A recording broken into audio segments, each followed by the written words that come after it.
everybody, I'm Amber Rose, the religious hippie, and I host the podcast A Catholic's Perspective. Join me every 2 weeks as I release episodes targeted towards helping young Catholics navigate their ever-changing secular world while staying strong in their faith. Whether you are a Catholic or not, all are welcome here. So if this is something that interests you, feel free to tune in. You can find A Catholic's Perspective on Spotify, Apple, or wherever you listen to your podcasts. I hope to see you there. Bye! Life is a quest for logic and reason. It is a quest to find balance between science and faith. Life is a quest for knowledge and understanding. But most importantly, it's a quest for personal discovery. Whatever your quest, knowing yourself is the beginning of all wisdom. Welcome to Quest. Hi everyone, I'm your host, Todd Fischer. I'm the founder of Metacortex, and I'm on a never-ending quest for knowledge. A quest is a search for something, and this podcast will show you how we know what we know through interviews with people that have incredible stories of dedication and perseverance. To me, curiosity is part of what makes us human, and there's still so much we don't know. I believe there's joy in discovery. It's what drives us. It's our quest. And with that, welcome to Season 4 of the Quest Podcast. I hope you enjoy this next interview. Hi, Edyta. Welcome to the Quest Podcast. Hi, thanks for having me. Well, I'm really excited to have you today. People that know me know I'm a big fan of dance. It's been a big part of my life, and you are one of my favorite dancers ever from Dancing with the Stars. So I'm really happy to have you here today. Thanks for coming out. Well, thank you. And thanks for being a fan of the show. That has, thanks to people like you, the show had such a incredible span life. It's been 31 seasons right now, I think. Yeah, it keeps going. It's quite incredible. Yeah, it keeps going. Never ending show. Dance is really fascinating for me. Dance is to me, it's art in motion is what it is. And I think that you exemplify this more than anyone. And dance is a fascinating thing because I think that really good dance can evoke an emotional response, just like music can, or a good movie or painting or poetry, And it should, yes.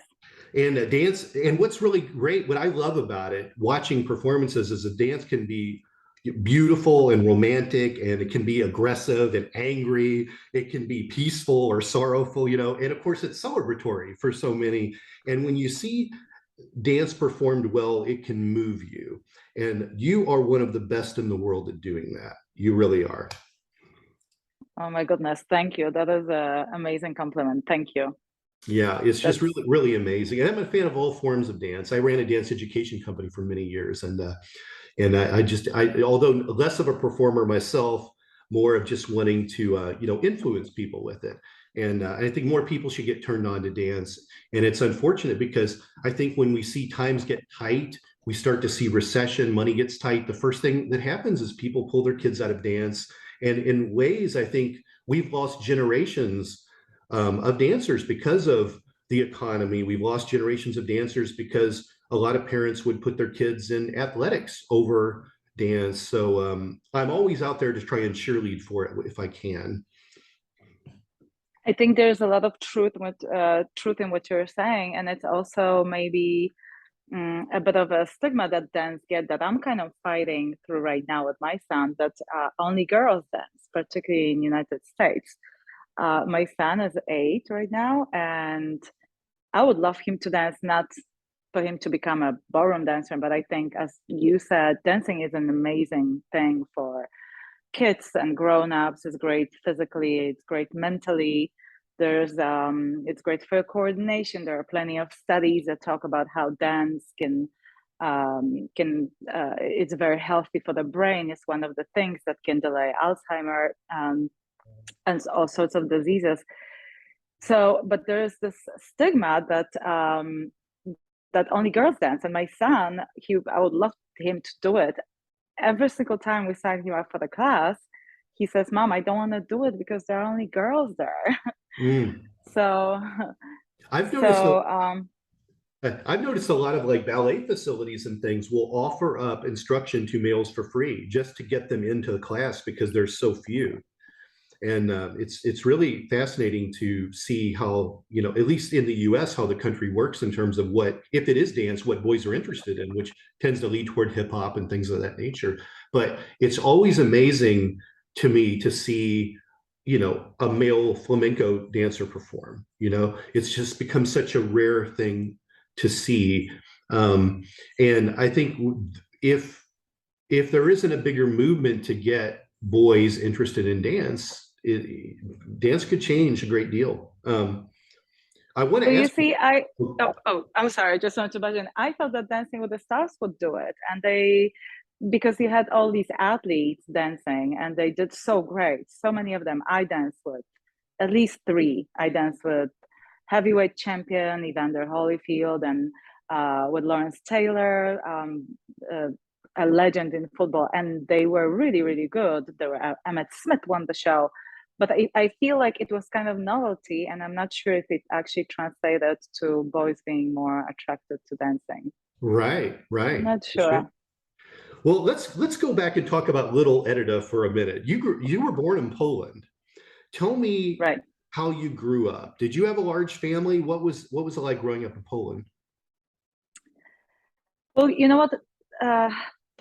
Living in Poland at that time when I was growing up was tough. We were still behind the Iron Curtain, and things were, you know, just things were difficult. Like things that we take for granted here in America, we didn't have. We would stand in line sometimes to get toilet paper. Actually, that people can relate to after last few years of pandemic. But you know, we would only get oranges for Christmas, or bananas. We had ration cards for meat, so you only got to buy a certain amount of meat per month. So I grew up in a big family. I had three siblings. My parents are very hardworking people. Both of them taught me an amazing values, how to work hard, how to respect other people, how to be honest, how to value family. I grew up Catholic. As you might know, Poland is 99% Catholic. Yeah. So I went to church every Sunday. And, you know, and even though things were tough, and I remember not having the things that I have right now or my kids have, I can't say I had bad childhood. Like, I don't look at it like that. I've never went to vacation. The only vacation I had growing up was going to my grandmother's village when we would run around fields and go to the nearby creek, or, you know, help my grandmother out. It was like a proper farm. But I also learned there a lot. Like my kids, some of the kids don't know how things grow. Like they don't know how potatoes grow, or tomatoes, or other vegetables. It's really funny. Like some kids, you would ask them, they don't understand that ketchup comes from tomatoes. It's really bizarre. Or French fries come from potatoes. So I learned all those things growing up. I would help my mother pick up potatoes. I would like dig in the ground, and I thought it was great fun. We were digging in the ground, and we were picking up cucumbers and cherries and apples. So I felt like I had very happy childhood, probably because my parents were also very supportive and loving. But we definitely did not have the things, the abundance of opportunities and just things that we have in the United States. The amount of clothing and easy access to everything. Even going to a supermarket, when I left Poland, things started changing. So we were more open to the Western European countries and the Western culture. But even coming here and going to a supermarket and seeing those, you know, almost the apples lined up in a perfect little pyramid, almost like someone shined them and then put them up like on a display. It was incredible for me because we didn't have it. When did you take your first dance class? I there was a dance class going on in my elementary school, and basically, well, let me start from this: that dancing in general in Eastern European countries, ballroom dancing in particular, is way more popular, and it has always been than in United States. So for me to kind of go almost, I would say, randomly to a ballroom dance class was not a strange thing. Even right now, I feel like most of the ballroom dancers that are even here in the United States came from Eastern Europe, Russia, Poland, Slovenia, Czechoslovakia, or their parents are from Eastern Europe and they kind of steer their children towards ballroom dancing. So I started dancing at 9, pretty late. My parents didn't really push me to it. There was just a dance studio from Warsaw was offering classes in our school, and I took it and I loved it, and I never stopped since then. It was when I look back at it, it's, you know, obviously I had no idea what's going to come out of it, but it was just kind of this thing. I always like to dance and I always like to move to music, but it was just kind of this thing that made me happy. Sure, sure. So those first classes you took were ballroom, is that right? Yes, straight Wow. up. And yeah, I was they I were was curious because like in the US you hear, you know, little kids getting ballet tap jazz, you know, that's like the right. thing in America, right? And many times very competitive. That's a competitive world too.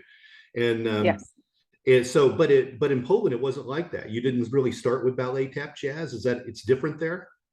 No, and I actually never did ballet tap jazz until I moved to America because it's not a thing in Eastern Europe. Hmm. Ballet is, but ballet is more of a serious thing. So let's say my mom actually, that was my mom's first thought. She didn't know what to do. She had a kid on her hands that she knew I liked to dance. Her first thought was ballet because she didn't know any better. So she took me to a ballet school when I was 5, and they told her, and they did a little evaluation, as they say. It was at the Warsaw Theater Ballet School, and they said, yes, she's great. Now you got to put her in a school. For I was 5 years old. I have to stay in that school. I have to sleep over there, so it's a boarding school, and I'll be dancing, you know, whatever, 3 hours a day. It was like straight into a very serious training. And my mom said, wait a second, what if she doesn't like it? Like, I'm not ready for this type of commitment. And she just say, no, I can't do it to my child. I can't put her into something that I don't even know if she will like. It's just too much. Right. Right. And I feel like in America there is an option in between. You can put your kids in a little tutu classes when they are 3 or 5 years old, and then you can slowly develop into something. It can slowly develop into something more serious if the child shows interest. In Poland, it was pretty much either ballroom dancing. There were no schools for jazz and tap, and it was not a thing. Yeah. Yeah. So in those early classes, was the ballroom taught to be sort of in a competitive nature, like the dance sport world, or was it taught to be social, a social dance? The class that I took, I feel like it was a lucky coincidence. It was taught by a competitive teacher, and he was associated with a competitive school.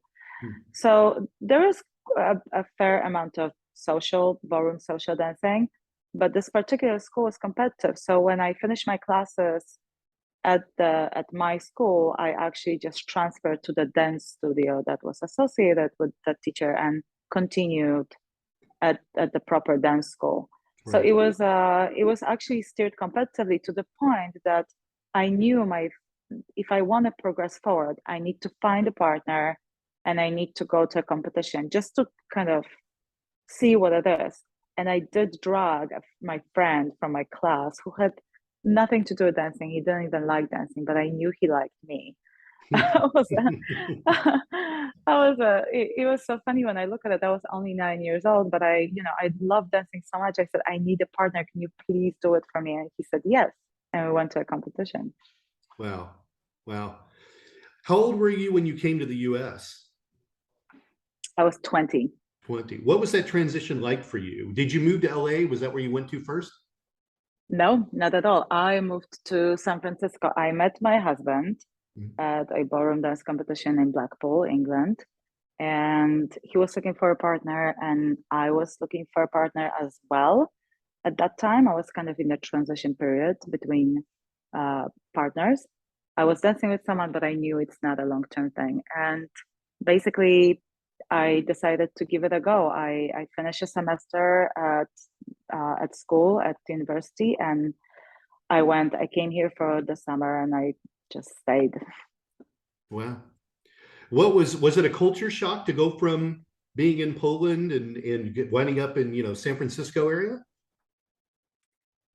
It was not so much of a culture shock for me at that point, because at that point I already started traveling to competitions in Europe. So growing up in Poland, if you brought me 9 or 10-year-olds to 10-year-old Edyta to United States, it would be a definite culture shock. But because of dancing, I started traveling to competitions to Germany and Austria and England.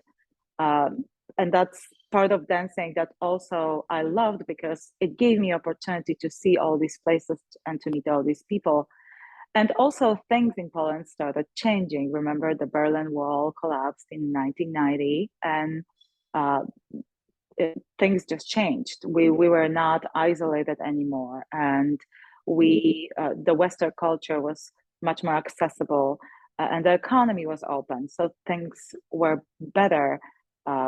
Life became better. Yeah. Yeah. So it How wasn't Oh, go ahead. right. It was the biggest thing about the United States. I think I remember the biggest difference from Europe was that everything is so much bigger and grounder here. The cars are bigger, the roads are bigger, the freeways, the houses, everything is bigger.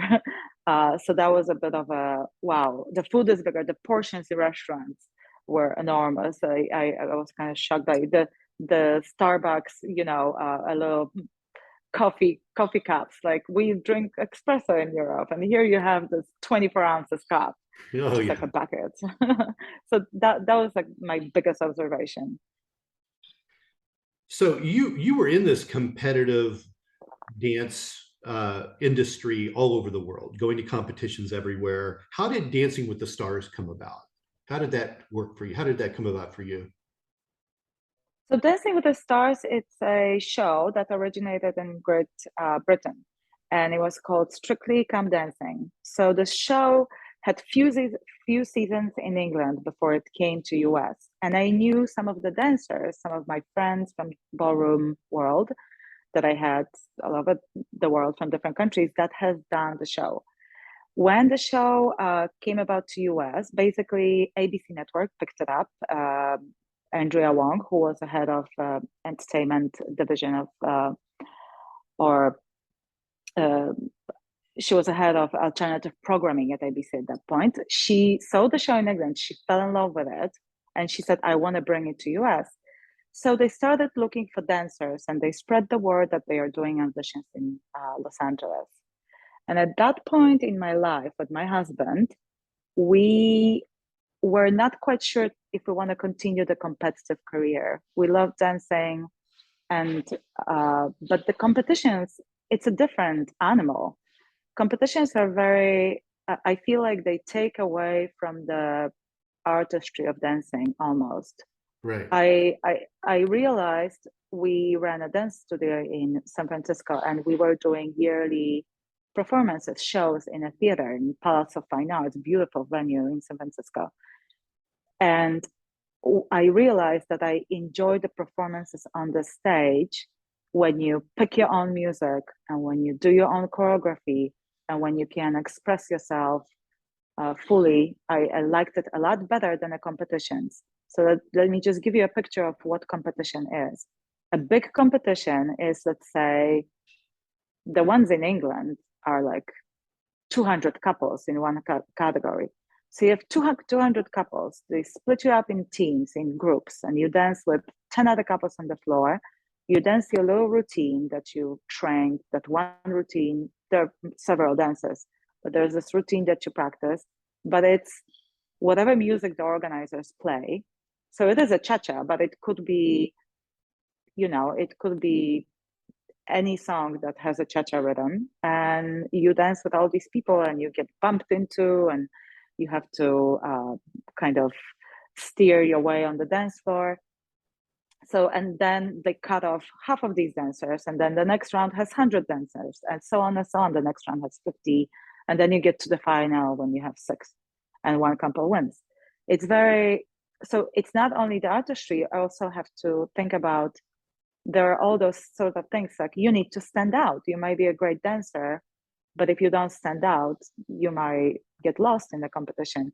So there are a lot of things that take away from the actual quality and the emotion of the dance at the competition, and I didn't like it. And also just the fact that you compete against someone puts a different kind of pressure on you.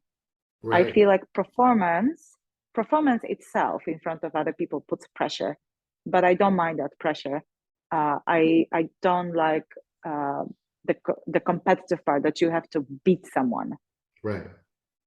Well, that's always been my philosophy on this.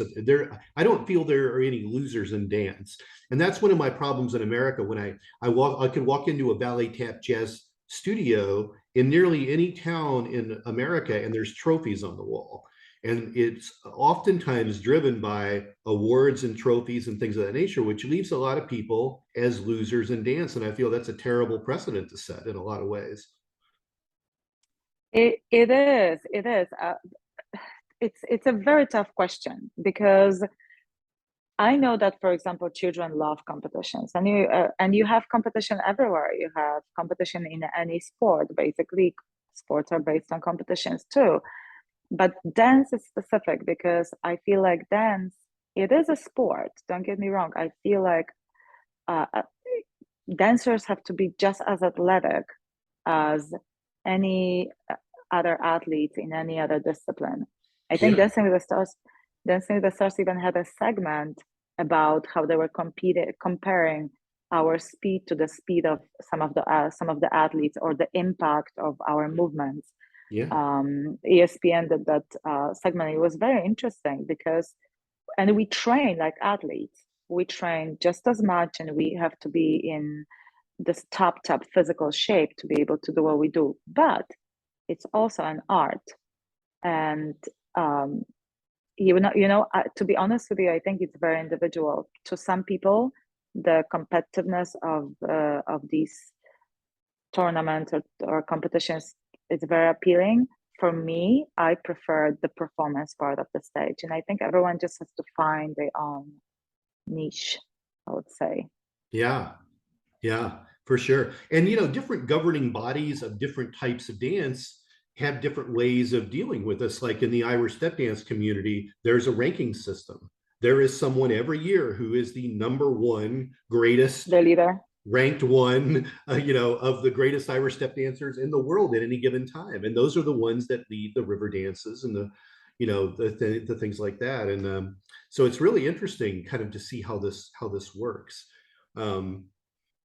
Yeah.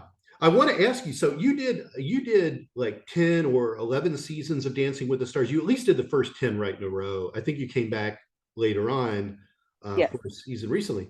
Tell me about the Dancing with the Stars experience. It made you a household name. What were the pluses and minuses to that? Dancing with the Stars experience. Oh gosh.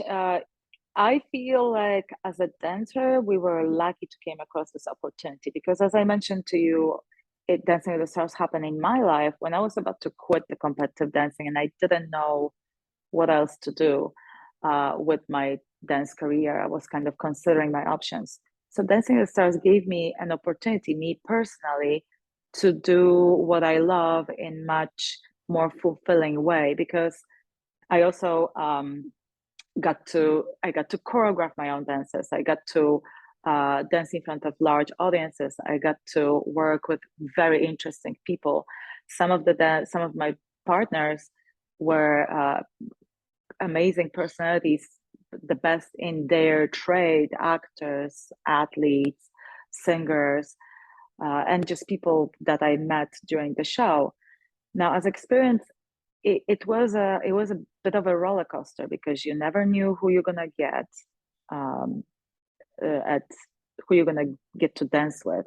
So sometimes it was someone easy to teach, sometimes not. Sometimes he was a great dancer, sometimes not. You had to adjust to that. It was emotional also from the point that there was a lot of pressure. Dancing with the Stars, those first season when it only came out, had huge ratings. It had 25, 30 million people watching at home. And if you thought about it, I remember that moment when you come down the stairs and you have that awareness that, oh my goodness, the show is live and you have all these people watching you, and you really don't want to trip and fall, and you don't want your partner to mess up. So there was a lot of pressure and a lot of work. Incredible amount of work. I feel like every season people worked harder to top the season before.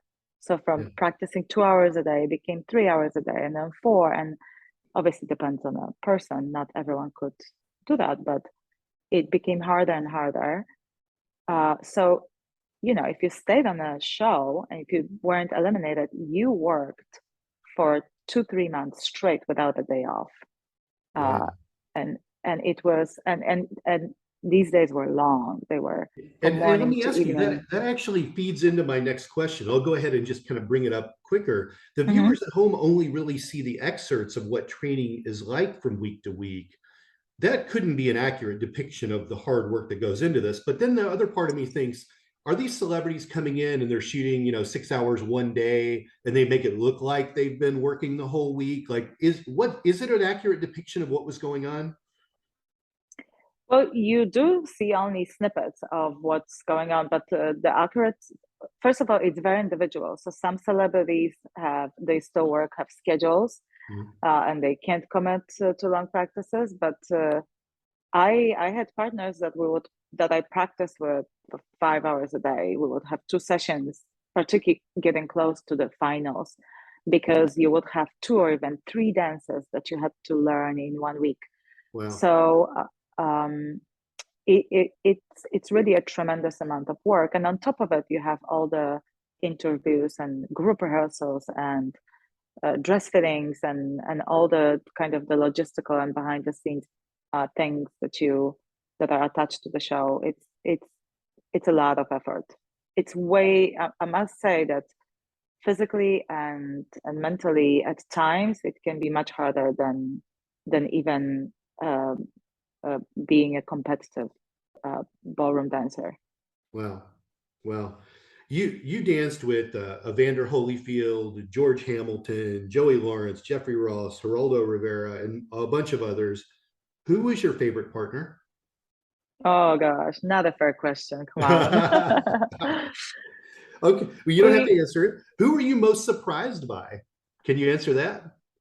Yes, that's an easy one. I was most surprised by a football player called Jason Taylor. I don't really know who he is, but when I was told that he is 6'5" tall, he was enormous, incredibly tall. I thought there's no way this guy will be able to dance. Just because when you are this tall, you can't move quick enough that those particularly Latin dancers require. There's a fast footwork and change of directions and agility that you just cannot have. And he came out being incredible in the classical dances, like the waltz, which I thought might be okay. But he was great in all those Latin cha-chas and salsas. So that was a biggest surprise. But I'm the type of person that I was trying to enjoy every season, regardless whether I'm dancing with someone who's a good dancer or not. I love dancing with George Hamilton. He was already older and he could really barely move. But I must tell you, and he didn't like to work hard either. he was this he was an actor that was a last actor signed by MGM. He was this old era, the big studios era actor.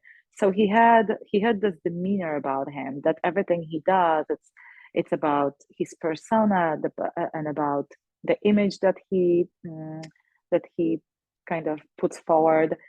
And but he was great in a sense that he was very creative and with a minimum amount of actual dancing, because his physical body also couldn't do much. He had Right. knee problems and hip problems and all kinds of things. He did an incredible job. So he would know how to put the show on with the costumes and the music and with a feel for it.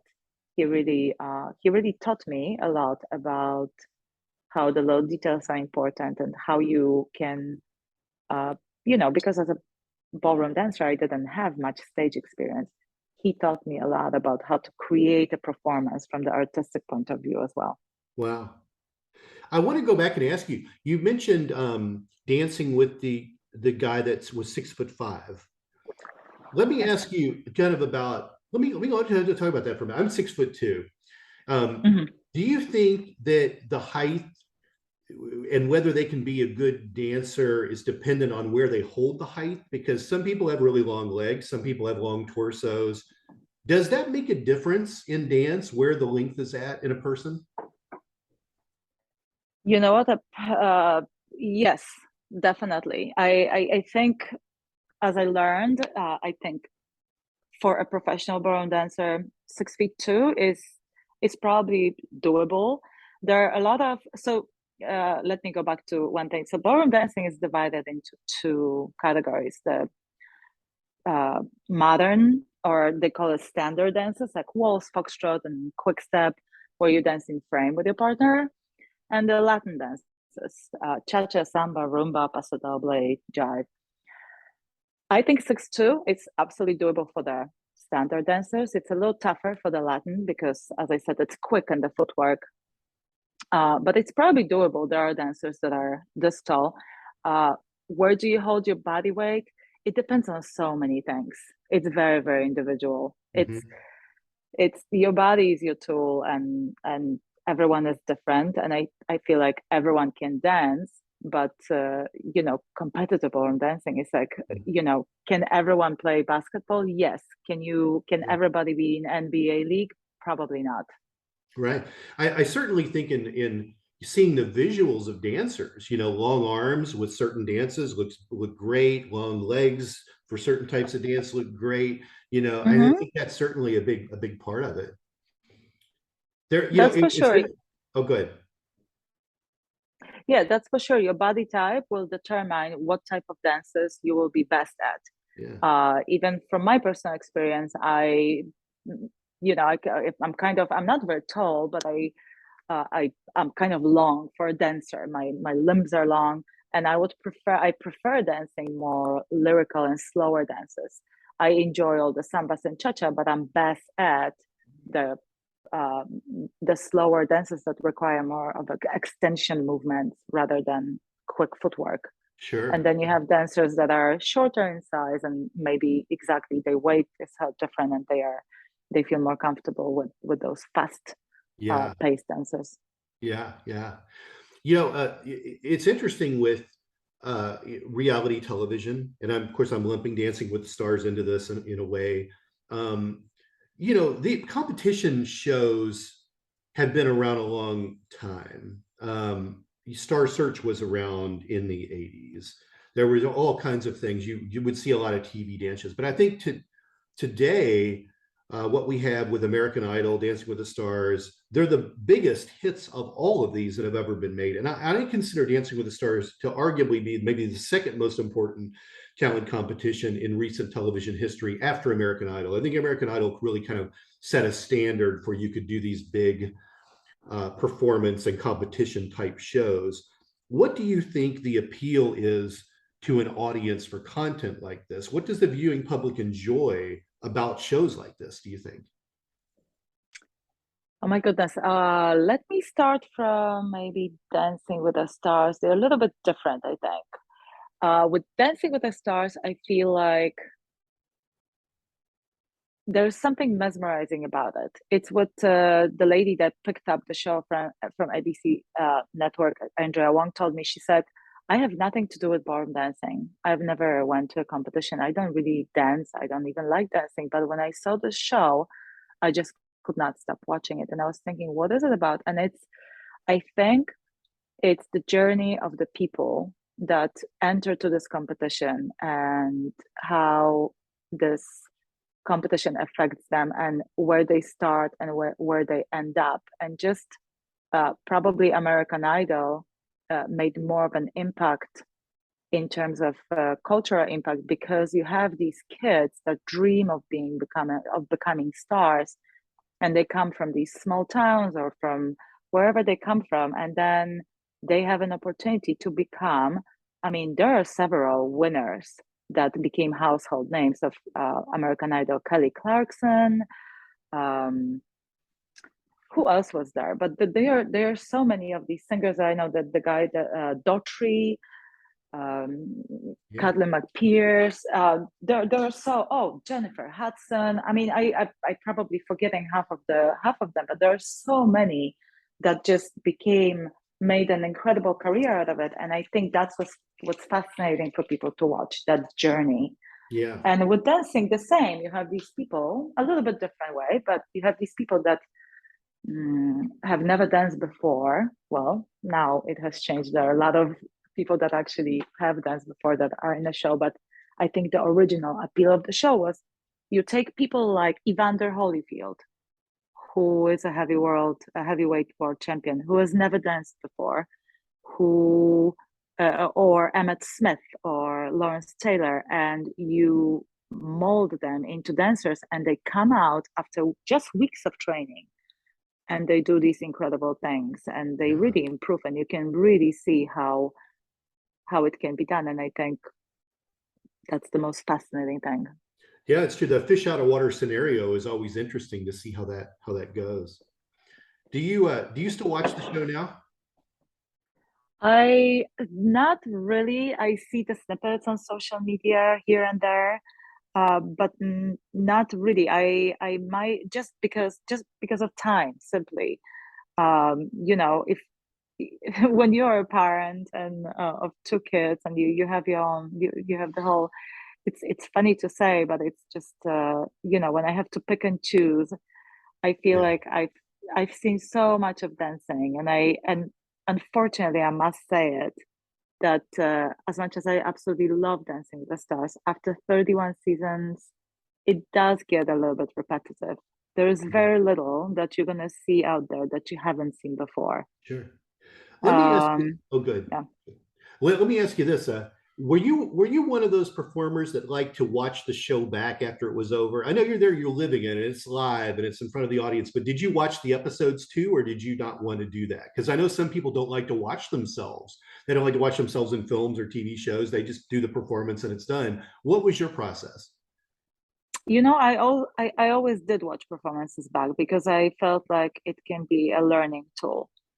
It's the way things feel, it's different than the way things look like to the audience, and I always felt like it's good to see and good to learn for me and my partner. So I would always watch it back with a very critical eye. Unfortunately, I would always see the worst. Always watch it back and try to improve on it, see what really needed, what stand out, what was that thing that we need to work on for the next week, or back in a competitive day. So what is the thing that we need to work on for the next competition? Yeah. Have your kids watched all your old episodes? They have seen some of the dancing. They would not last the whole episode. Unfortunately, they are still too little. But they've seen me dance, and as they grow, they became more aware of what I was doing and what my husband was doing. They are more interested in it. My 5-year-old daughter, she just kind of starting to dance, but they like it. They like watching it, and they think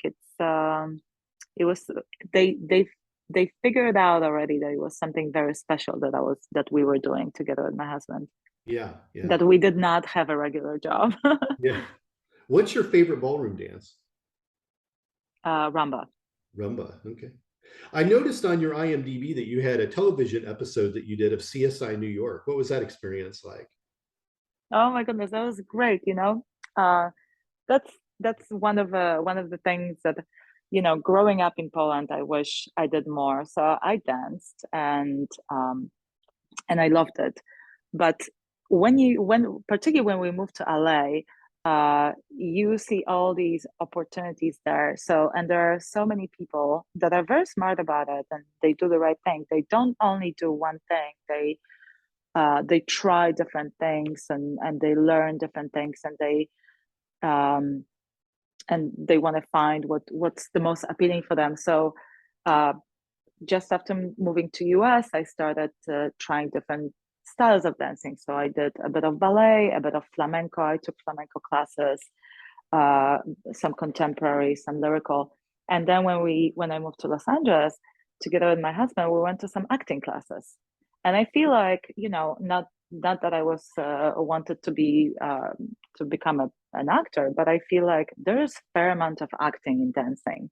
I mean, we dance rumba. As I said, that's my favorite dance. I dance numerous rumbas with partners other than my husband, and it's our job to make it look like it's a real emotion for those 2 minutes that you're on the dance floor. It's just like acting. Yeah. I mean, obviously, so we took acting classes, and I really, really loved it. And I feel like if I tried that earlier in my life, I feel like acting is the most rounded form of expression. I haven't tried singing, but it's a very powerful form of expression and digging into your emotions, and I really loved it. So that just came about, from the class. Someone said they are doing episode if I want to audition, and I did, and just did a little gig, and it was a lot of fun. Yeah, you're absolutely right that, the lines are blurred between so many things now. Singers can be models can move into dancers and athletes, and like it's all sort of all getting jumbled up in a way. But modeling is acting. You're just not mouthing the words. And taking acting classes as a dancer, as a performer, is important because you can learn to emote in many ways. You learn how to work in the lighting. I think all these things can be married to one another in a way. And absolutely, and I feel like a lot of actors that were dancers that started in dancing. There's few of them. I think Natalie Portman did some dancing, and Charlize Theron and John Travolta. That can help them in acting too. yeah. Just the physical way of expression. So it goes both ways. Yeah, for sure. I want to change gears and talk about something else for a minute. So what we're going to get into next is actually the original reason that I reached out to you. Now, certainly I wanted to hear all about your dance career, which has been incredible and fascinating. But I follow you on Instagram, and we're going to go back in time a minute to May 1st, where you made a post on social media that really grabbed my attention. And I want to talk about this. So, if anyone who listens to my Quest podcast knows that this always leans a little spiritual and religious. And I try not to invite guests on purely because, of an entertainment element. And I find it refreshing when a public figure isn't afraid to talk about religion and spirituality, because I don't think it happens enough. And you posted a family photo back in May, and I'm going to just kind of paraphrase what you wrote. Special day for our little guy. No matter what's your religion, faith gives a sense that there's something greater than us and a conviction that there's good in the world. And you wrote, I grew up Catholic. I believe it helped me become a better human being. The golden rule from the Gospel of Matthew is universal. In everything, do to others what you would have them do to you. And then you went on to say, and for the record, my husband is Jewish. And you put, we share the same values and intend to expose our kids to the traditions and values of both religions. And I thought that was amazing. And I think this was in reference to your boy's first communion. And I love that you shared this. And I asked you in our original email, would you be willing to talk about this? Yeah. Because I feel that many celebrities will share every mundane detail of their life, and sometimes even take pride in like these scandalous or TMZ worthy stories. Why do you think so many public figures don't like sharing that they're spiritual or religious? Why hide that? This is, I really haven't thought about it, but maybe because they don't want to turn off part of their audience. claiming some kind of religion. I feel like a lot of celebrities or actors don't do it with their political views as well, because if they will proclaim themselves being one on one side or another, they might turn off half of the audience, and I feel like that's why some of them don't do it. Whether it's right or not, I'm not going to comment about it, and so perhaps that's the reason. But you're right, they will share what they eat for breakfast and the children's birth and hospital pictures and all that, but not their religion. For me, as I mentioned, it is a very personal thing, but I'm very happy to discuss it, because I feel like religion is it's a big part of my life, but in a sense that I feel like it did make me a better human being, and the values that I have are in a big part of my parents' upbringing, but also the culture that my parents were in, and very much my parents grew up in a Catholic culture. Now, the funny thing is that my husband has never been to church before he met me, and we have exactly the same values. That's why we clicked, we married, that's why I moved here. So I feel like it is an important thing to keep in mind when we raise our children, and where are you going to get those values? That is an individual thing, but I feel like they didn't come from a book or from school or from they came from mine and my husband's upbringing. And his upbringing, he's not Orthodox, he's not very religious either, but his parents are Jewish, and their values are also brought up from that religion and from that tradition. Yeah. When you mentioned earlier about actors not wanting to put those parts of themselves out there, I did have an actor tell me one time that as an actor, they want to always be a blank slate that can take on Right. whatever type of role is necessary. So the less that the world knew about them, the better off. Like, many times their names are changed. They don't say what hometown they're from, because they want to be able to portray anything. But if you kind of come up in the acting world and people know, that you're Jewish and you're Italian, and you're like, all of a sudden you sort of get typecast a certain way. So I do kind of get that in a way. But I want to mention, so in I think it was season 3 of Dancing with the Stars, Mario Lopez was on, and Mario is one of the most openly Catholic actors out there. I mean, he wears this on his sleeve and wants everyone to know how Catholic he is, and he's gotten a lot of resistance about that. But I really admire that I've been out there supporting it the whole way, and so I think it's really interesting what people want to share. I don't know what's right or what's wrong or the reasonings, but I admire that you did anyways, Well, thank you. I have not thought about it. It's just, it was a very special day, indeed. And I just wanted to share it with the world. And I feel like there's so much controversy about religion right now. There's a lot of discrimination, religious discrimination as well. And I felt like it's important for people to know that the religion does not have to be divisive, that there is a common language, that the religion, no matter what religion, brings some common value. It gives us guidance, it makes us happier, it gives us purpose sometimes. It gives us faith that there's something bigger, as I said in my post, and no matter what religion it is, without any judgment. And I was hoping that I wish that more people would understand that, instead of saying, "Oh, you're Jewish," or "Oh, you're Catholic." Oh my goodness, Right. And people tend to be very, very judgmental about it. It's interesting because when we scheduled this interview, we had no idea that in this last week, the nation would be so polarized over Kanye West comments. Now, this episode won't come out. We're recording this right before Halloween, but it won't come out until December. But Kanye West made disparaging comments about the Jewish faith, and that's kind of the big story this week. And what I found interesting, Edyta, on social media all week this week has been Jewish actors, performers, athletes coming forward saying, I'm Jewish and I stand with my Jewish friends, and they're condemning Kanye's comments. And in many cases, it's the first time I've ever seen some of these people that I follow in social media ever speak of their religion, and I had no idea that they were Jewish.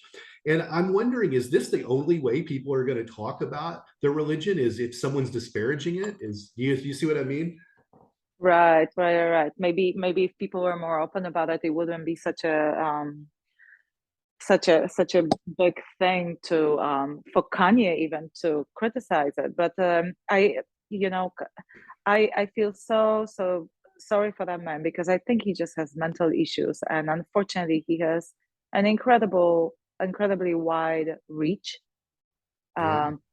And I do respect him in many regards. I think he's a brilliant person, but I think he's mentally ill, and I am so sorry to see him go down this route, this hate speech route that he has taken, and it's very hard to see. Now you're right. Yes, people came out, and that's a good thing. But there are equal amount of people that, because of Kanye's comments, has shown hate towards Jewish people. So it goes both ways, and right. It's just very divisive. Yeah. That's the problem. You seem to enjoy social media. You post constantly, dancing, teaching kids, things like this. But you did get some heat on Twitter. I was going back and looking at some posts that you made about COVID and masking. Do you find, yes, what kind of responses do you generally get as a public figure and being kind of a household name? Do you get a lot of people that criticize you about things? Are they kind of watching every move you make to be an armchair critic to what you do? Or do you generally have a pleasant social media experience? In general, I do have a pleasant social media experience. I mostly, let me say it this way. So social media can be a platform to promote whatever you are doing, and it has been at a certain point. And then it became, I don't take people that follow me on social media for granted. And I know some of them started following me when I was on Dancing with the Stars, but now I have a lot of friends and family.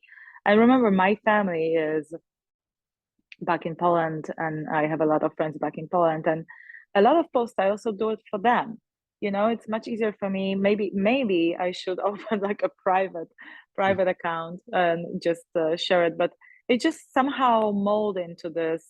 Instead of me sending pictures to my mom and then to my sister and then to my cousin and my niece, I just post something and they know what's happening in my life, and they can kind of follow it. And I do get positive response about it.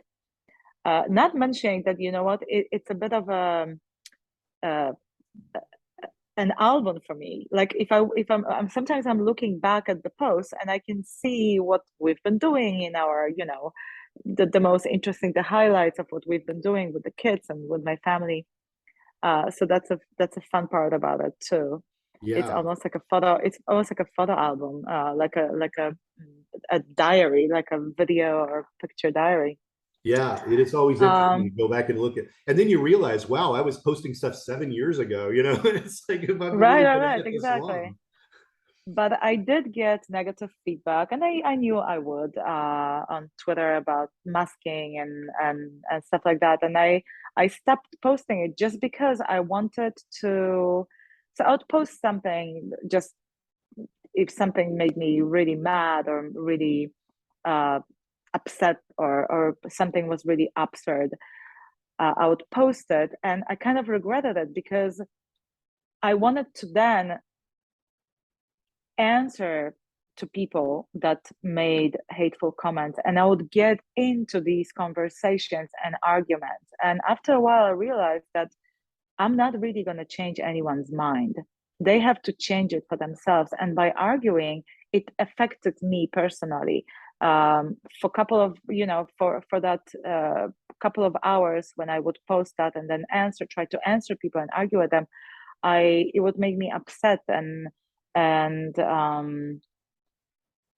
in a bad way. I had this negative feeling about it, and I decided, you know what, I'm gonna keep it to myself. Whatever thoughts I have, I can talk about it with my friends and my family. I'm just not gonna put it out there because I don't want to waste my time on Right. all that hate, and negative feedback that I'm getting back. And when you say something controversial like about vaccines or masks, it's a guarantee you're going to be getting this negative feedback. And what should I do right now? Should I go back to these people and tell them, hey, did you hear that in New York the governor just reinstated all the people that lost their jobs because of vaccine status, and now they're going to get their payback and they have to be hired back? Am I proving something to anyone? I feel like people need to get information and they need to make decisions for themselves. And unfortunately, I am not in a position to do it. I'm not in the position to give them that information, to argue with them. Right. It's just not my priority. If I was a media person, if I worked in media, if I worked for a news network, that would be my job and I would do it, but it's not. And I just don't want to waste my energy on it, unfortunately. Yeah, and Twitter's the worst. The people on Twitter just sit around waiting to criticize something. I think that's really all it is everyone just wanting to tear apart everyone else. I think Twitter is one of the worst platforms for that. Well, hopefully it will change now, but we'll see. Yeah, we'll see how it changes now. How it changes, yeah. Well, I feel like Twitter has become this platform of hate. But at least maybe now it's going to be a little bit. I'm to be honest with you, I respect people's views, and I am very big on freedom of speech. And I feel like that would make me mad. Not the things that people would say, but the things that you couldn't say. Yeah. And that's my biggest problem with Twitter. Yeah.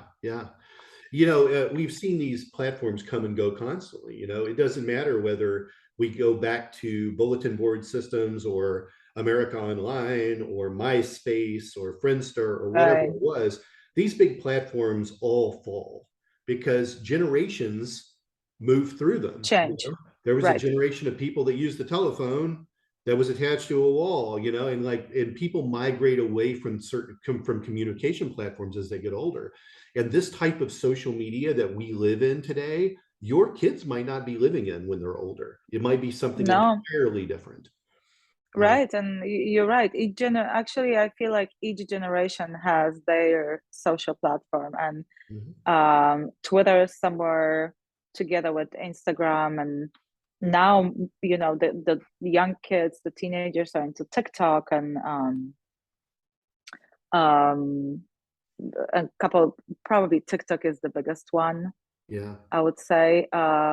But you're right. When my kids grow up, there's going to be probably a new social media platform that will emerge. My grandparents were German, and when they, when I would grow up at their house, they were still letter writers. Even though they had a phone in their home, they very seldom ever picked up the phone to call anyone because letters were what they knew. But my parents, on the phone, they were the on the phone generation, picking up the phone and calling someone and talking forever. And it's really crazy to see how technology evolves. And I'm hoping that your kids don't have something as detrimental to their mental health as we had by living through this social media, because I think we're going to find in the future how damaging this was to us in many, many ways. I absolutely agree. Like, a lot of people don't understand that when you or me, when we go on Instagram or Facebook or whatever it is, we came to it as formed individuals. We can look at it from a bird's eye view, and we understand what it is, and we understand the reality.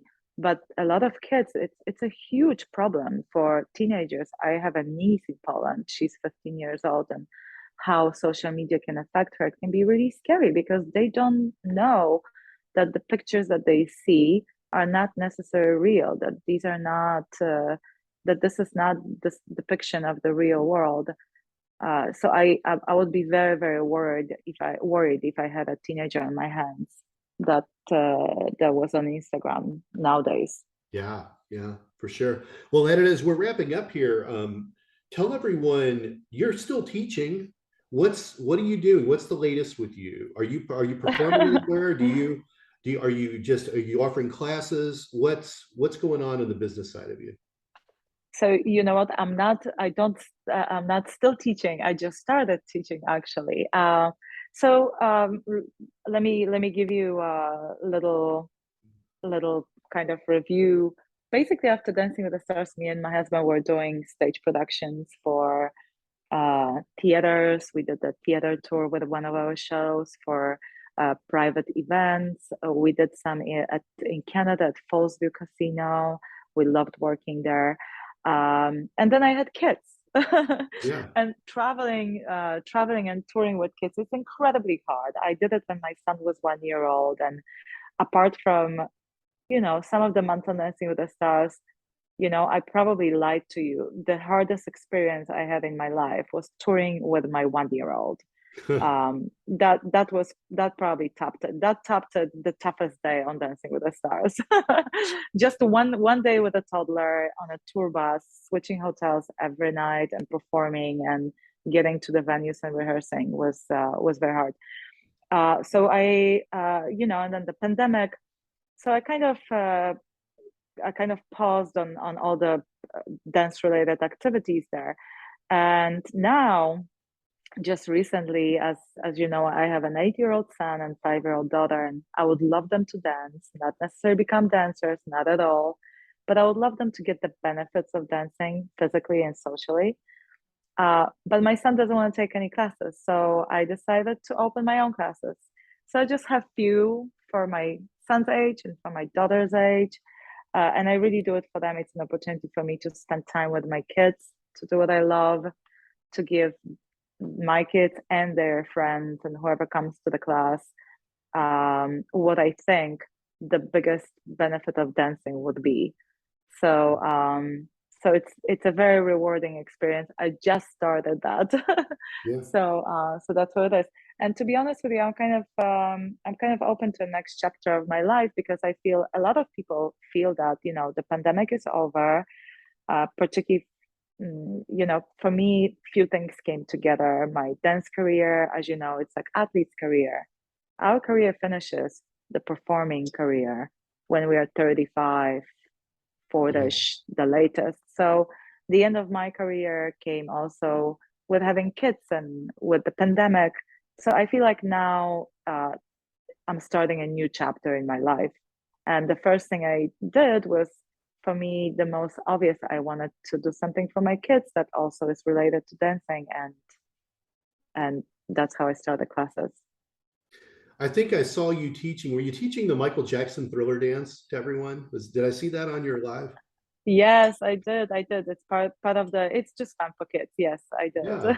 Well, it's the perfect time of the year for that, Right. have it ready Yes, for Halloween. They got to do it at Halloween. Exactly. They gotta do it for the Halloween. Yes. So we're doing it for Halloween, and I will make sure to include some Christmas stuff next session. So we're gonna be going on with themes, but that's kind of just for fun for kids. Some kind of I would say reward almost, and in between that I'm trying to sneak in all the good stuff, the agility, the coordination, and the movement, and just the love of movement to music in those kids. Right. That's pretty much what I'm trying to do. What advice would you give to young people wanting to pursue a professional dance career? I feel like it would be the same advice to anyone who pursues any career. If you really love it, and if this is something that you cannot live without, do it. If you can live without it, do something else, because it's one of the hardest things, one of the hardest career in the world, because as I mentioned, it's not only sport, it's an art as well. And you're putting all this incredible amount of work, your career is done. It has an expiration date, let's say that. So you will need to keep that in mind as you dance.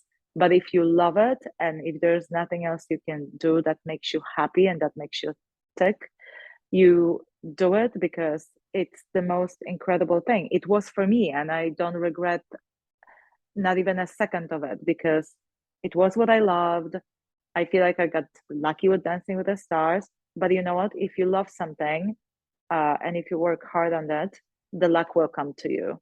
Yeah. So just, stick with it, work hard. Don't let anyone tell you that you are not fit for it, because guess what? I've seen so many talented people that didn't go anywhere. And I've seen so many people, young dancers growing up with me, that didn't seem like anything special, and they went very far and they were very successful in it. Yeah. Well, those are good words. Good words. Edyta, you've been a real joy to have on today. How can people find you out there on the interwebs? I'm on Instagram and Twitter and Facebook, and it's Edyta Sliwinska. I go by my original name. I'm Edyta Mazo now. I took my husband's name. But I'm Edyta Sliwinska on all social media: Facebook, Edyta Sliwinska Official, and Instagram, Edyta Sliwinska. And so is Twitter. So pretty simple. Do you have a .com? Can people get you on a website? Yes, it's also edytasliwinska.com. All right, good deal. Straightforward. So as long as you can spell my first and last name, you got it. We'll make sure to put it in the show notes so it's spelled correctly. Edyta, great to have you on. I hope you come back again, and let's stay in touch for sure. Thank you. It was a pleasure to talk to you. We'll talk soon. Take care. Take care.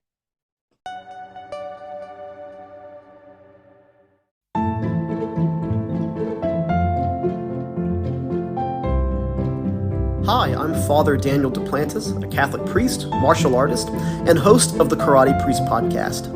Have you ever wondered what the church teaches about different topics? Are you a martial arts enthusiast or just someone who wants to learn more about martial arts? I'd like to invite you to join me and many guests on my podcast as we cover topics of faith, everyday living, and martial arts on the Karate Priest podcast. Thank you for listening to this podcast. Please be sure to rate and review this episode. This podcast is produced by Todd Fischer and Anthony Smith and is distributed by Metacortex Publishing. This podcast is copyright. Any previously trademarked or copyright content is used by permission. Information and opinions stated in this podcast should not be construed as medical advice. Please be sure and visit the official website for Metacortex Publishing at metacortexpublishing.com or find us on social media for other unique content.